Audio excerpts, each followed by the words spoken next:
Tax returns or records? So last weekend, my cousin Tim decided to host a garage sale. You know, just the usual attempt to declutter and make a few bucks.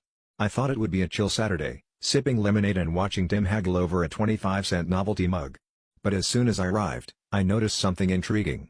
Tim had set up an entire table dedicated to vintage vinyl records, complete with a sign that said "Rare Finds."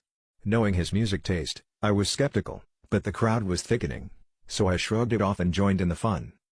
The neighborhood buzzed with excitement over the so-called vintage collection. People were flipping through the stacks, exclaiming over names like the Beatles and Pink Floyd written in neat handwriting across plain brown sleeves.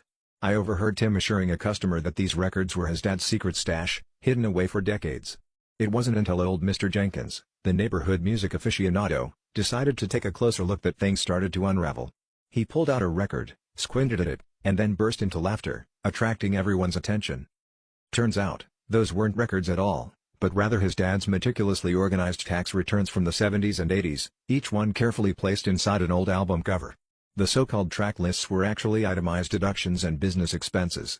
The crowd's initial disappointment quickly turned into amusement as Mr. Jenkins started a mock auction for the most profitable of year, while Tim stood there, red-faced and speechless. I couldn't help but chuckle at the absurdity of it all, especially when one lady asked if there were any hidden tracks.